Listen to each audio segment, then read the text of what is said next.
Hello and welcome to I Can Do Better, Sustainability Stories with me, Emma Jane Beatty.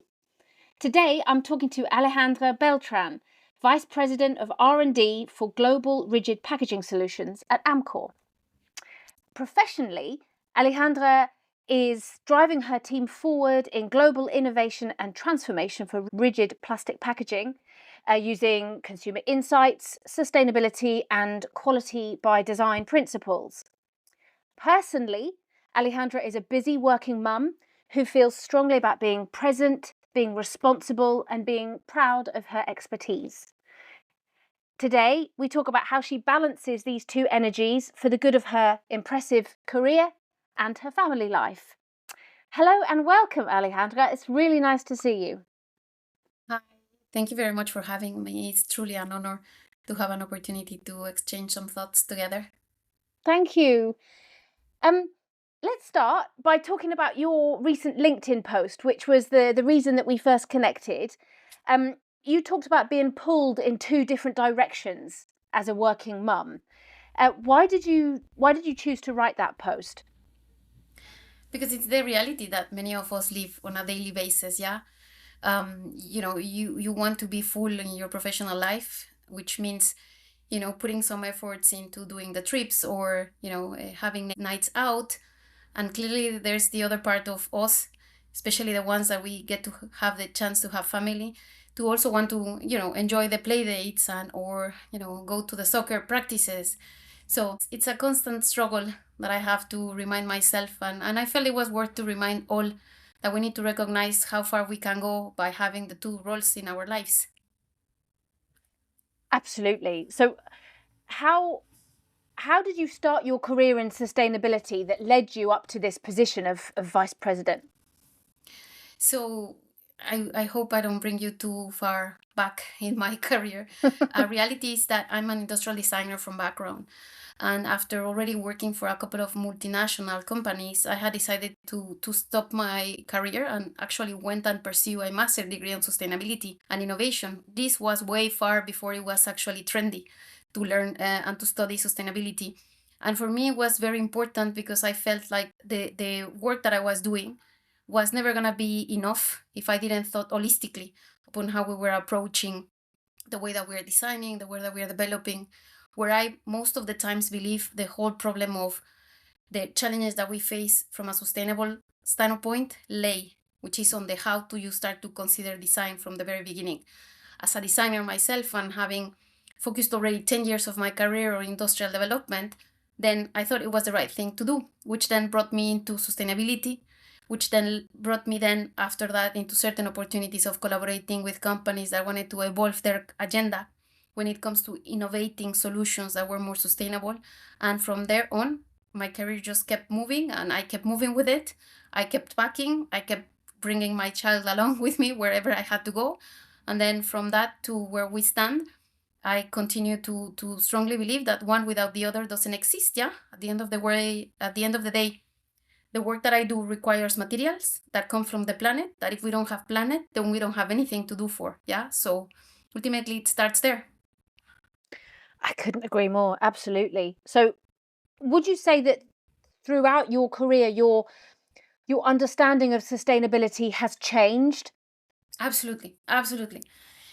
Sometimes we believe that you require to have like big gestures to actually be in favor of sustainability. The reality is like it doesn't have to be the case. In my professional experience, it has significantly evolved because I felt that we had to be very radical at the very beginning. It requires a full ecosystem because when you look at the ability of having the right choice of material, the right choice of product, or thinking about the right end use of that product, you actually start to realize that one step matters. So, yes, I went from wanting to be radical on what I was doing into being instrumental and being one of those, parts of the whole puzzle and the whole ecosystem that was driving towards the right decision and to be taken. Thank you. Yeah, that all makes perfect sense. So, would you say now that sustainability influences your professional life as well as your personal life? Absolutely. My life choices are very much in line to that, from what it's eaten at home to contribute to, the least possible harm in terms of on agriculture damage, into clothes selection, into the way that I also recruit in my team to think about those generations that are wanting to drive forward new solutions. So both professionally and personally, I'm influenced by those decisions. Yeah, and as I said before, small gestures are important, and they do help build larger muscle movement. So even if when you are facing a purchasing need in front of a shelf, choosing something that is simply monomaterial will make me feel comfortable knowing where to dispose it afterwards, right? Contrary to choosing something that is not. So I'm constantly driven by those. Maybe I'm influenced because I know the industry and I could be able to select.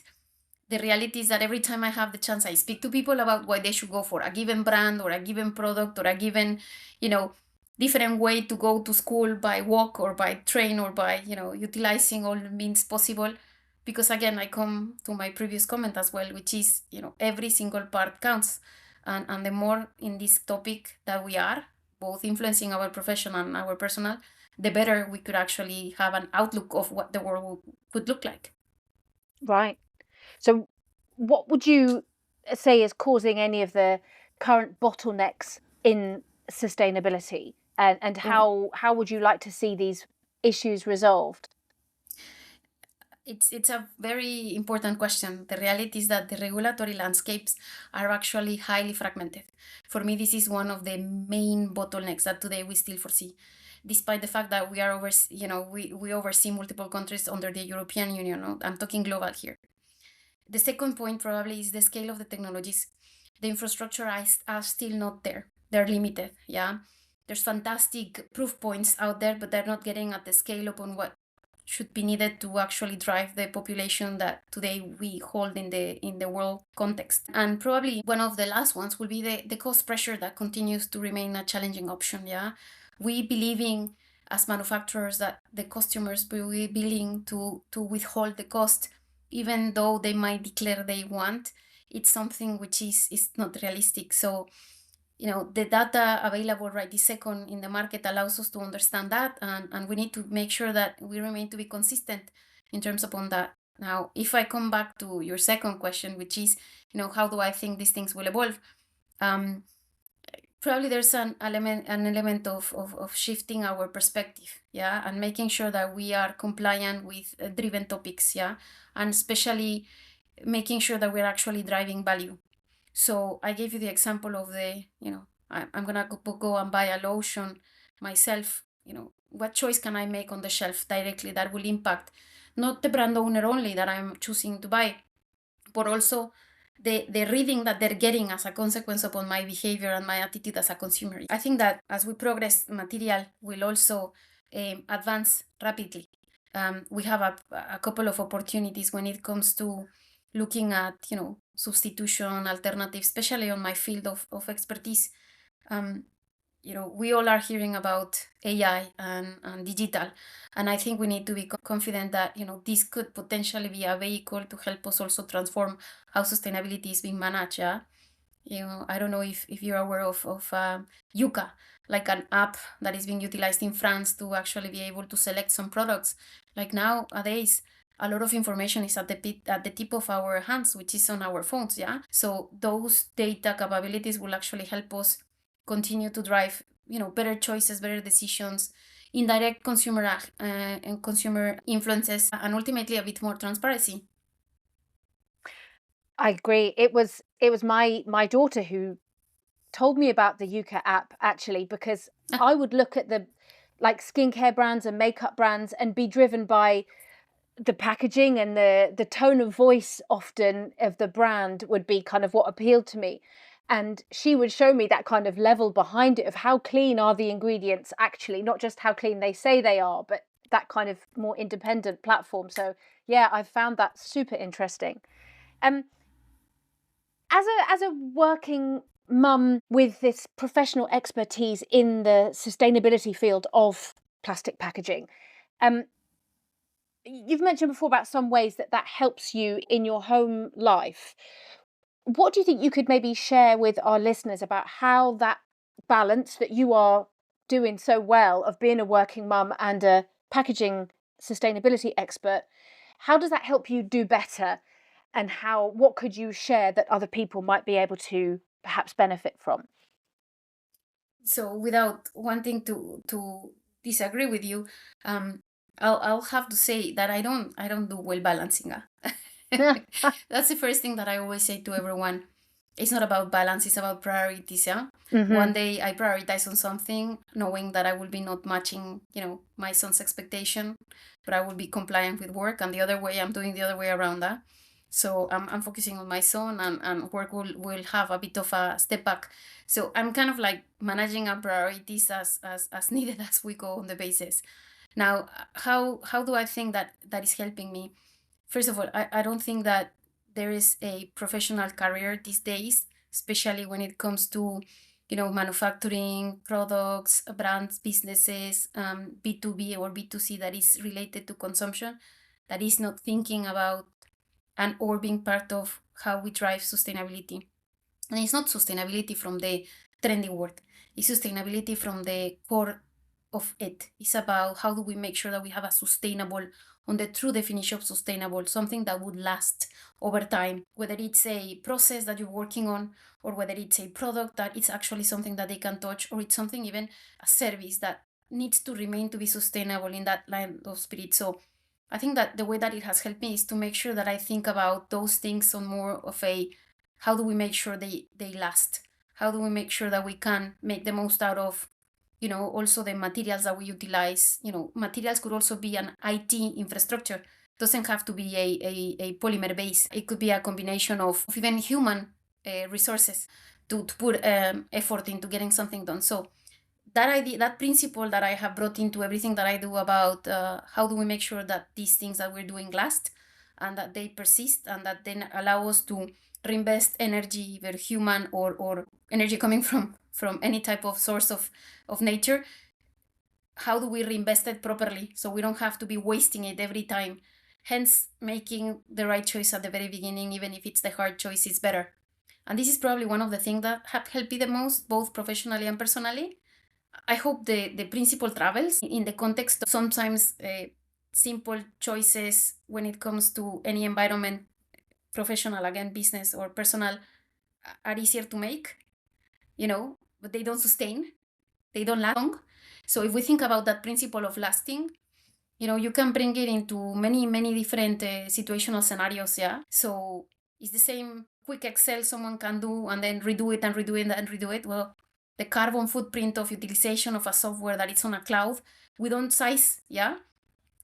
But if you were to do it right once and or invest the right time, and even if that was to take more effort, you will be decreasing that production of that carbon. So I hope the example illustrates what I mean, and I bring it forward in everything that I do. That's why, when I buy something, I think it twice. Something that has to last. Yeah, I don't think something that could be replaced in 2 years' time.